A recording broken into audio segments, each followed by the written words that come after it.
Welcome to Wake Up and Teach by Kelly Education, where we uncover inspiring stories and strategies for reimagining our nation's education workforce.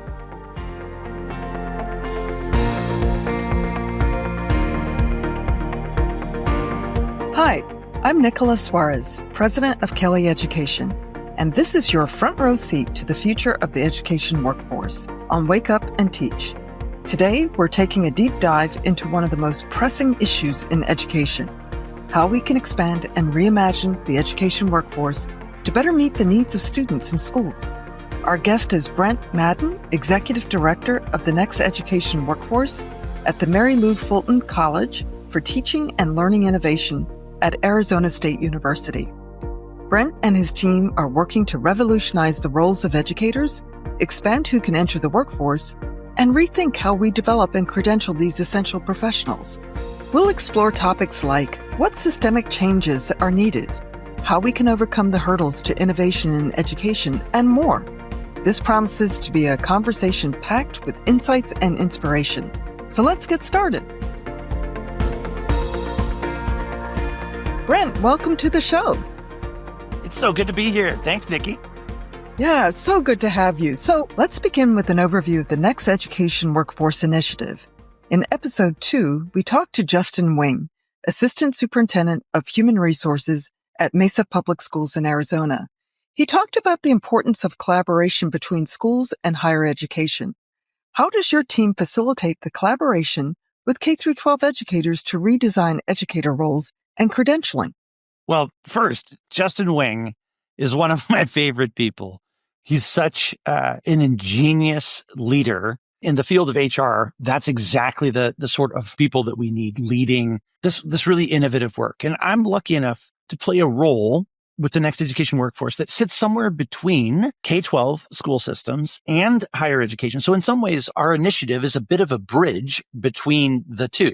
And when I say a bridge, really what we're doing is that we're working arm in arm, hand in hand, with schools, school systems, and communities to help build new staffing models in those communities. And then that has huge implications for the way that educators are prepared and trained, both as pre-service, before they start teaching educators, as well as those that are in service. And over the course of the last 7 years, we've grown this work from a single school within a school to now working with more than 150 schools in 50 school systems in 17 states.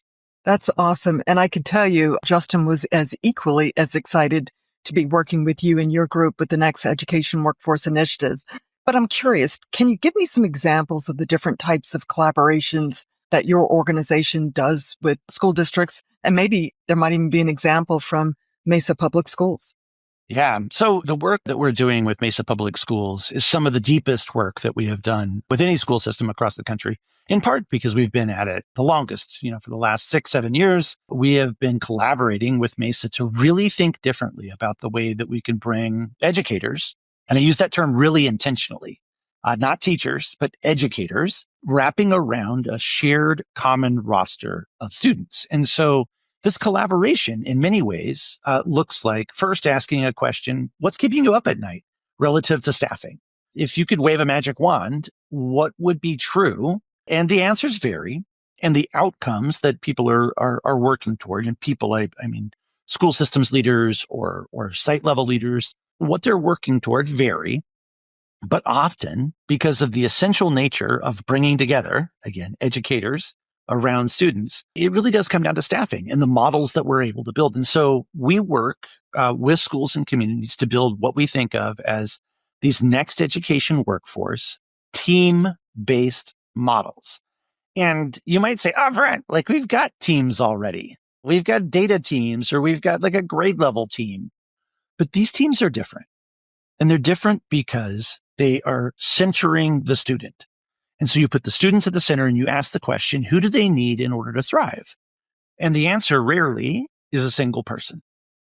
And so we start thinking about what would be the configurations of bringing adults around students differently.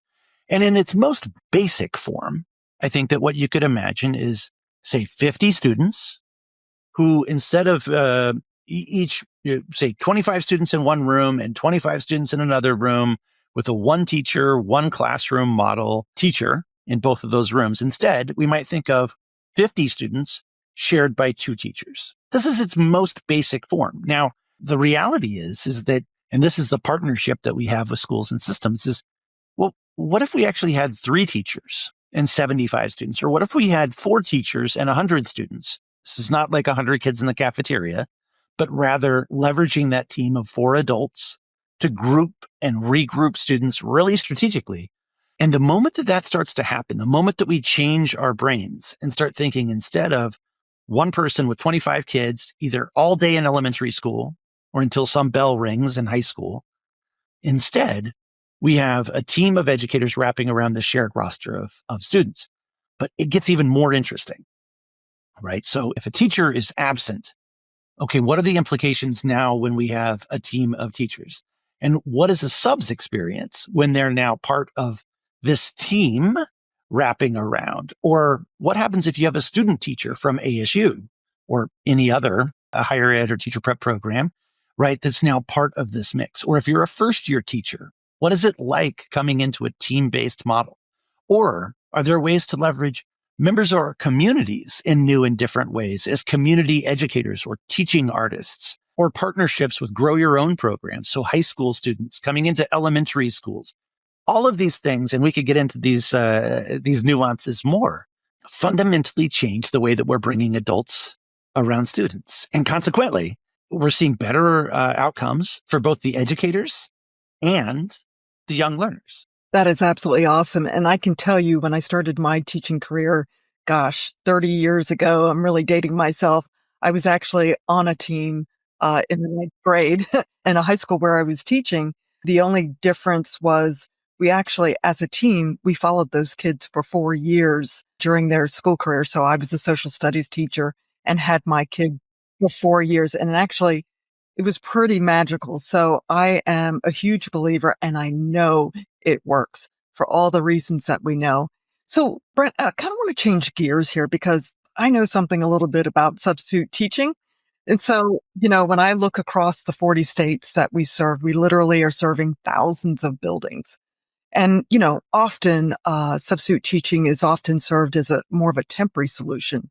I can tell you that in many districts, it's now become a very permanent solution, especially for long-term assignments or full-time teacher positions that our client partners are not able to fulfill.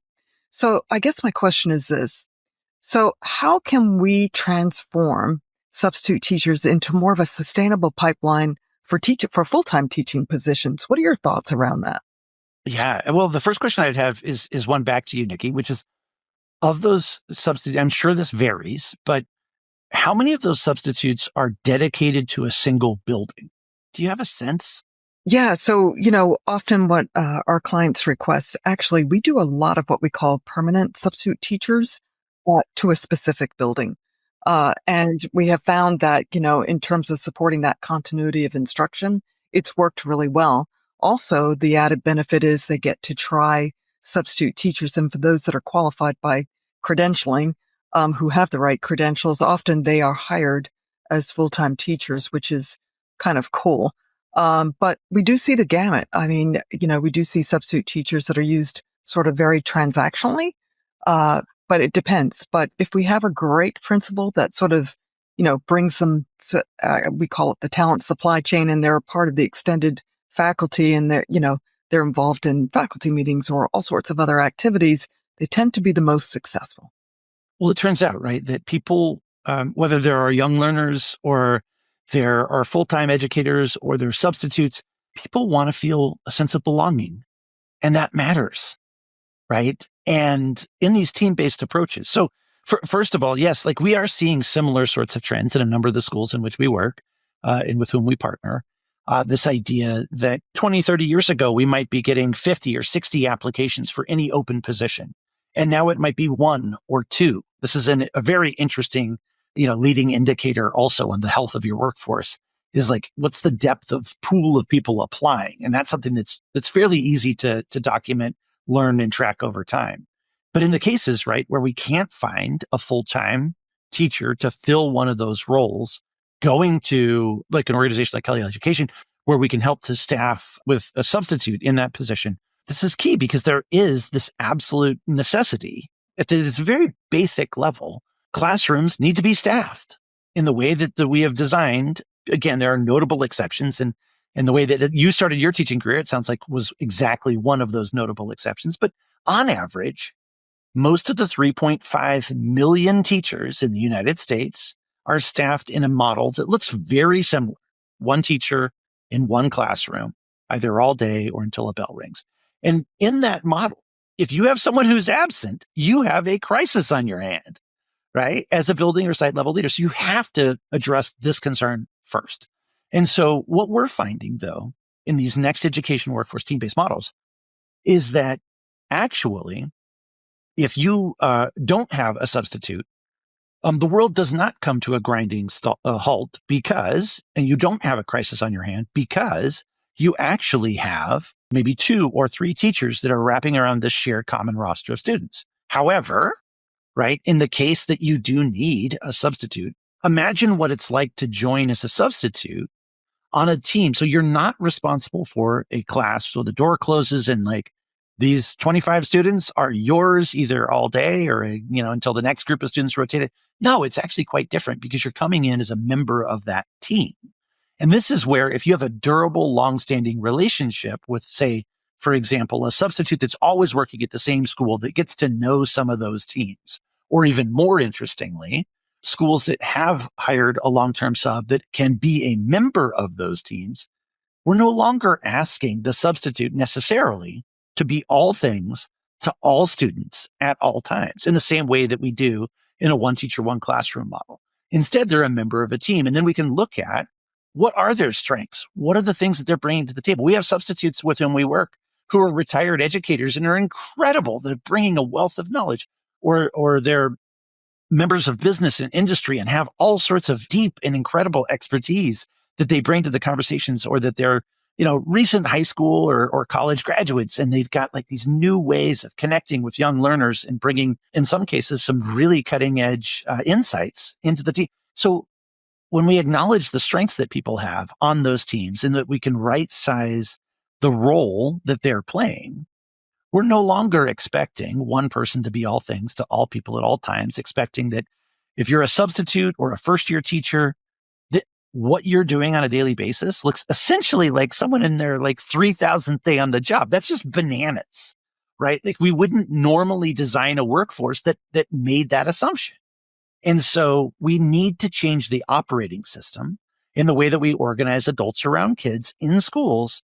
And I think that when we do that, if you're a substitute teacher that was interested in becoming a fully credentialed teacher over time, working in one of these team-based models that allows you to get the at-bats and the experiences and the knowledge, the skill, the disposition that maybe even accelerates you on a path to becoming a full-time teacher with the support of all of these other people wrapped around you.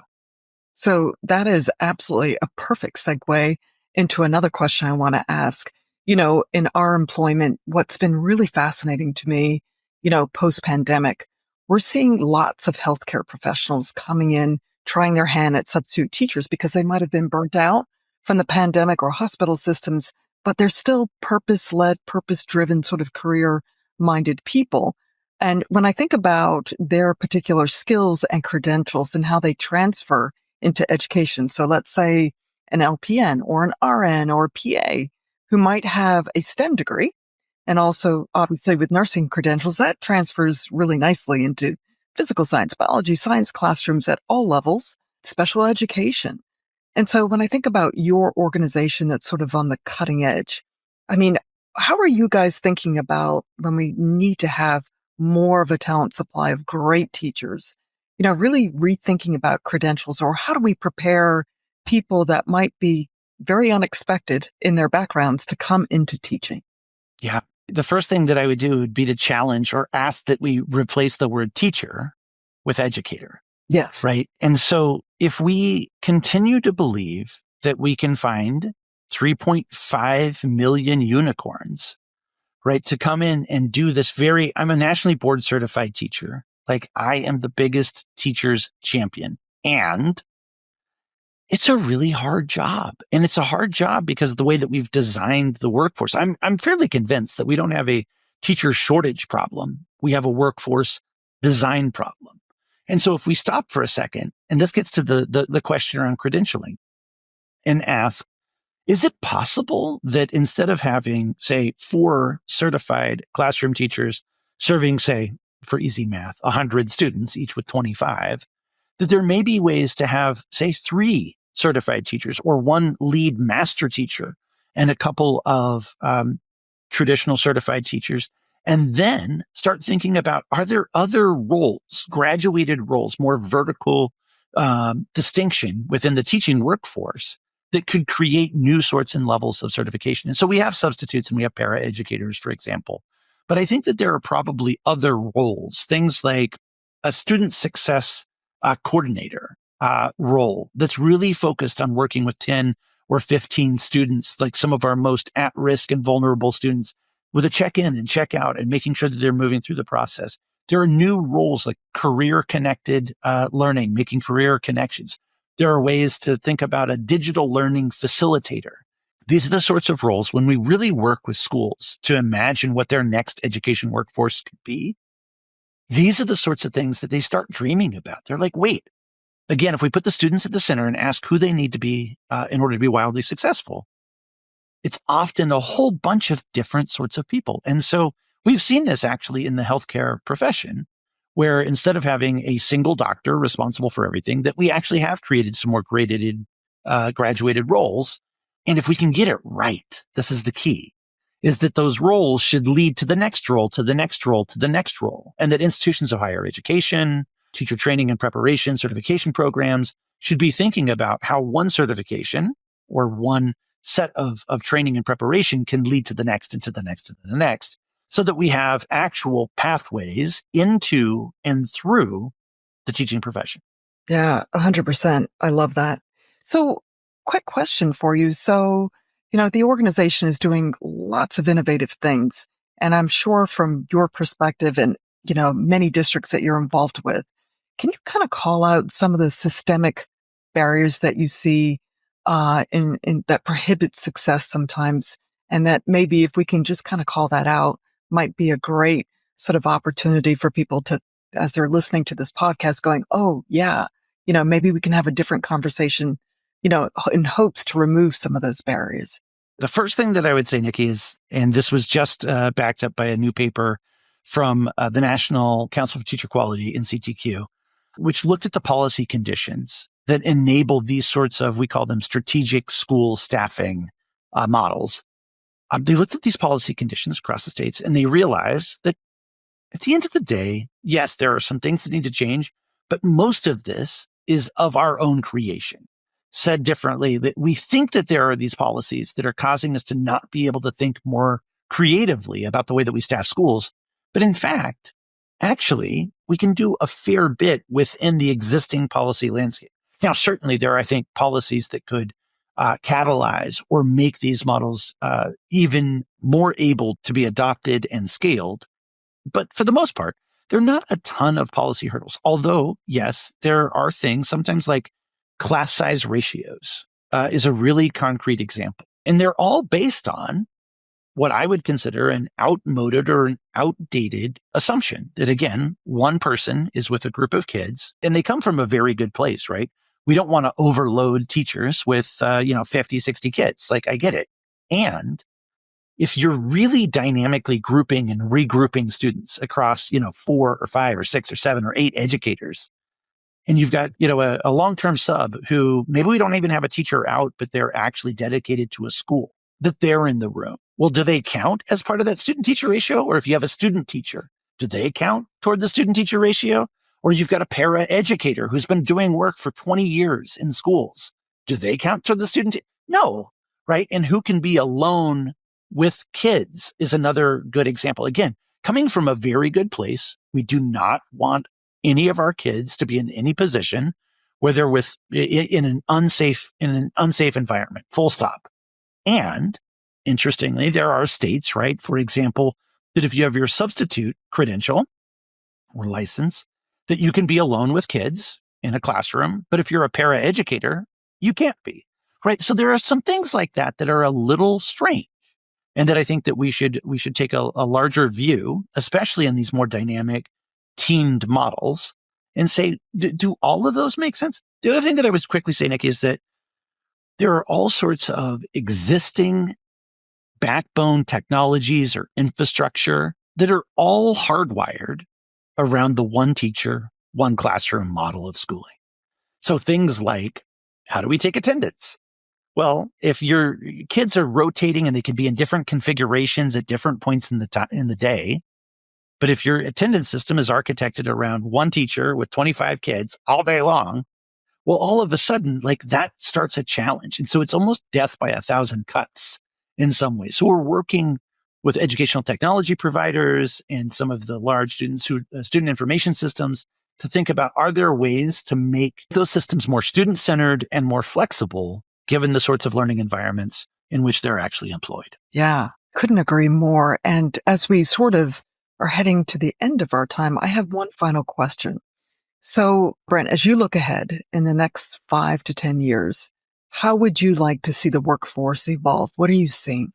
Every time that the Phi Delta Kappan survey comes out, this is, it's called the PDK survey. And they often, not every year, but they often survey parents. And they ask this question: would you want your own child to become a teacher? And that over the course of the last decade in particular, we have seen the percentage of parents saying, yes, I'd like my own child to be a teacher, constantly eroded, such that now we're at a point where it's 37% of parents would say that they want their own child to be a teacher. And this is not okay. When I think about the point and purpose of education, the democratic imperative of education, the economic imperative of education, we need to make sure that we have great educators wrapping around our kids. And so in 5 years' time, I would hope that we have far more applications for those positions, that we have parents that we're seeing upticks in the trend lines on that PDK survey, because we've actually started to reinvent the profession, where it's a profession that people want to run into as opposed to from, that it's a job that can be sustainably done by humans, regular humans, not superhumans, and that it's a place filled with love and joy and caring and belonging, both for the young learners and for the educators who are lucky enough to wrap around them. And I do think, in my heart of hearts, that thinking differently about our workforce design is part of that solution. And that with respect to substitutes, we have people that are signaling to us that they want to be part of this educational ecosystem, and that we need to think about how can we create roles for those people that are sustainable and that lead to the next thing, should they want it. Yeah, I absolutely love that. And I think your concluding response there is very much sort of Kelley Education's ethos. It's really fantastic. And I really do hope that the number of parents, we're going to see that uptick in the trend line like you just talked about. So, Brent, I really have enjoyed our conversation. So thank you so much for joining us today. Nikki, thank you. This is a true pleasure. And if there's anything we can ever do, or there's ways that we might collaborate, let's definitely be in touch. I'm going to be calling. Thank you, sir. Great. Thank you. What an incredible conversation with Brent Maddin, Executive Director of the Next Education Workforce at the Mary Lou Fulton College for Teaching and Learning Innovation at Arizona State University. Brent's vision for expanding and reimagining the education workforce offers a blueprint for how we can create more flexible, sustainable, and innovative solutions to the challenges facing schools today. We hope you enjoyed today's episode. If you did, please consider leaving us a rating or review it. It really does help us reach more listeners like you. I'm Nicola Soares, and I look forward to having you with us again next time on Wake Up and Teach. Take care.